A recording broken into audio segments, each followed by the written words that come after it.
You may remember that last year, in March 2021, Canada's House of Commons voted unanimously in favor of a motion to recognize August 1st as Emancipation Day across all of Canada, commemorating the abolition of slavery throughout the British Empire.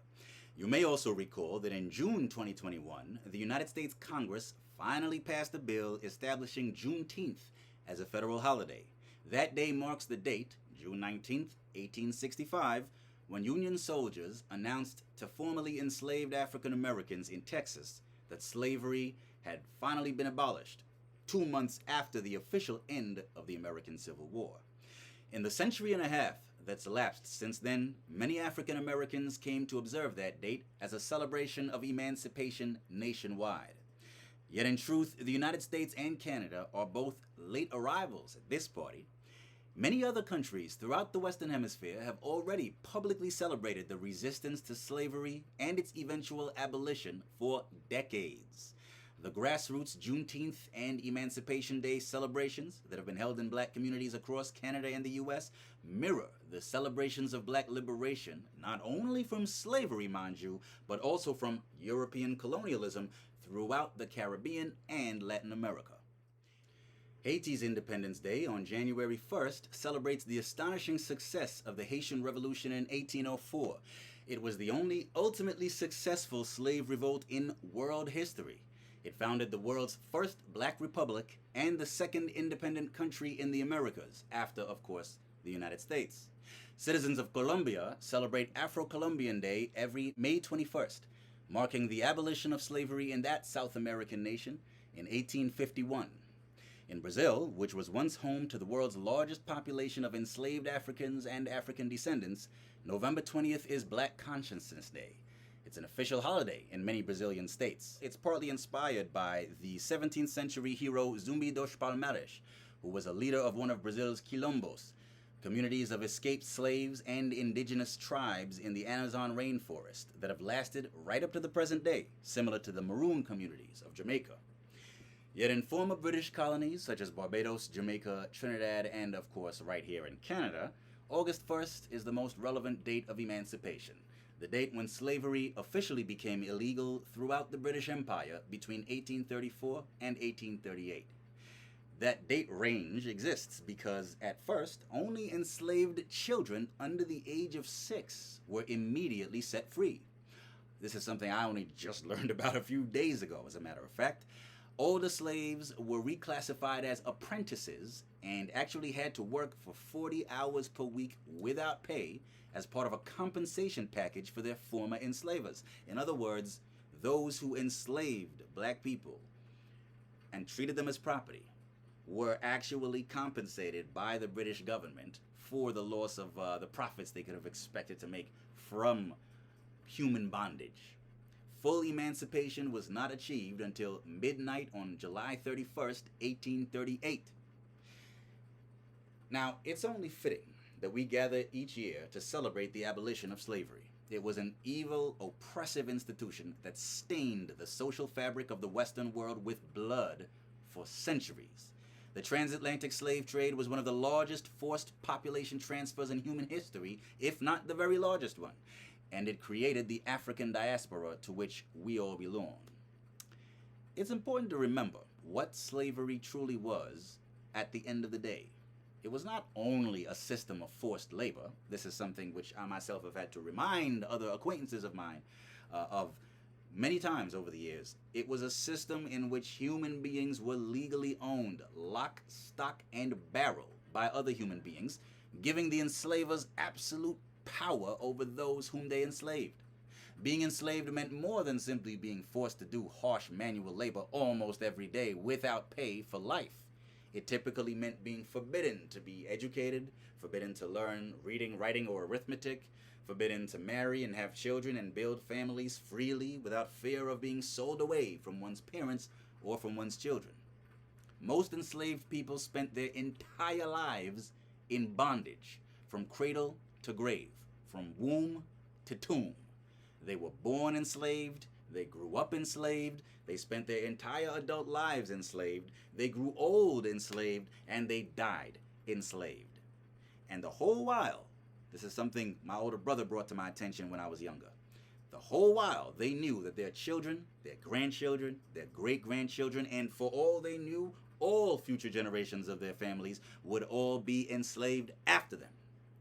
Given the widespread ignorance that still prevails in society about the true nature, the evil nature of the institution of slavery, it is meet, right, and our bounden duty to remember and honor the struggle to end this injustice forevermore. And make no mistake, this is a commemoration in which all peoples ought to take part, whether they are descended from enslaved Africans or not. The abolition of slavery was one of the most significant events in world history. It ended the widespread acceptance of an institution that had been practiced by most civilizations around the world at one time or another, in one form or another. What's more, emancipation was one of the main global events of the 19th century, along with European colonization and the Industrial Revolution. As historian C. Vann Woodward once declared, the 19th century was preeminently the century of emancipations. And according to American Civil War historian Jeffrey Rogers Hummel, starting with the British colonies in 1833 and finishing with Brazil in 1888, over 6 million slaves achieved some kind of freedom in the Western Hemisphere. Right before I close, I wanted to share something, or a couple of things, from my own personal experience on this point. Some experiences to illustrate just why it's so important to educate the public about the history and the reality of slavery. It's become fashionable in some quarters to downplay or poo-poo the whole commemoration of slavery, along with other historical atrocities such as the Holocaust and such. There are some people, sometimes even members of the groups that were subject to these forms of oppression and persecution, who will say, oh, I'm tired of hearing about this. One black commentator in the States, of whom I'm a fan, Charlemagne the God, said in a YouTube interview about a decade ago, after the movie 12 Years a Slave came out, he said, I'm done with slave movies. But I always say there's always more to learn about really any period of history, but particularly about the history of institutions and injustices such as slavery. I remember 9 years ago, when I was still living in Washington, D.C., I was doing a summer internship program in public policy, in which I actually lived in a group house with, I think, 5 other young adults who were members of the internship program and another housemate who wasn't in the program. I remember one of them was a lovely young lady, African American, from small town Georgia. Highly intelligent, highly educated, brilliant young sister. I remember one day she and I were the only ones in the living room of the house on a Saturday afternoon. We were watching TV, and she, at this point, we had already shared our backgrounds with each other, and this was a very culturally diverse group in the house. And so I'd already mentioned that my family comes from Trinidad and Tobago originally. And she asked me, so how did your family get to Trinidad? Not really actually understanding what she was getting at, I answered, well, from what I understand, from some elder members of my family over the years, what they've told me, it seems some branches of our family came to Trinidad from a couple other Caribbean islands, I think Barbados and St. Vincent. And she said, okay, but how did they get there? And that was when it started to dawn on me. She really didn't know. She really and truly did not know. And so I sort of said to her, incredulously, slavery.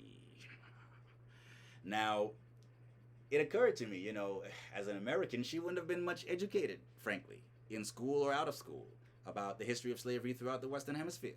She really didn't know that slavery existed and was widely practiced outside of the United States. Most Americans seem to have this idea, and again, this includes very intelligent, educated Americans, have this idea that slavery was just this American thing. They never hear about slavery elsewhere. They haven't been taught that for, I think, every one enslaved African who was taken to the United States or the colonies that came before it, something like 5 or 6 slaves were taken just to Brazil alone. That Brazil, for a long time, was the main destination for enslaved Africans being taken across the Atlantic in chains. It illustrates the point that there's a lot of ignorance out there, a lot of unawareness and unfamiliarity with the true nuts and bolts and the nature of slavery and what it was really all about. I won't even get into the details of certain articles that I've read in the news over the years about, tourist visits to southern slave plantations in the American South, and some of the offensive and outrageous questions that some of the white tourists in particular will ask the tour guides about slavery. I remember reading one article years ago in Vox.com about, it was written by a former tour guide at one of these plantations in Georgia or South Carolina or somewhere, and he remembered one white family who came to on a tour of one of these plantations actually asked him, were the slaves grateful to their owners? And this tour guide, a black tour guide by the way, was just absolutely befuddled. His head almost exploded. He said, what do you mean grateful? Why would they be grateful? And the guy who asked him the question said, well, you know, they were given a place to live and food to eat and clothes on their backs and roofs over their heads. And somehow the tour guide managed to maintain his composure enough to explain to this man patiently they were enslaved. If you were kidnapped from your home, never saw your family again, taken to some other country you'd never heard of before, where you don't speak the language, don't practice the religion, and forced to do back-breaking manual labor for the rest of your life and be treated as someone else's property, and everything that came with that for the rest of your life, would you be grateful to the people who did that to you? So there is still a lot of ignorance out there that badly, desperately needs to be corrected. A lot of that ignorance exists right here in Canada. Just a few weeks ago, I was at a barbecue where I was having a conversation in French with a middle-aged francophone gentleman, French-Canadian gentleman, who was talking to me about a whole host of topics, but one of them was racism, mainly in the United States, because I'd already mentioned to him that I spent almost half my adult life so far living in the States. And he told me, what did he tell me? He said, you know, it's amazing all the racism and all the issues, the racial issues that they have in American society, but we here in Quebec, we don't really have that problem. I said, not so fast. First of all, we had slavery here in Quebec, just on a much smaller scale, much smaller slave population, etc. But if you look at locations like quote-unquote Nigger Rock, a location where basically an old unauthorized slave burial ground in small-town Quebec, or if you look at Old Montreal, part of which burned down in the 18th century, and the blame was placed on Marie-Joseph Angélique, an enslaved black woman who was hanged for supposedly having burned down the city. Definitely, slavery and racism in general have most definitely been issues right here in Canada. And that's a conversation I've had to have with far too many smug, self-satisfied white Canadians over the years. So, you know, these celebrations that we engage in on days like today, Emancipation Day, August 1st, that is one of many reasons why these celebrations are still necessary and always will be to one degree or another. And I just wanted to conclude by saying, finally, societies like Britain, Canada, the United States, and others that proclaim their values of freedom and justice for all have a special obligation to acknowledge the darker sides of their histories.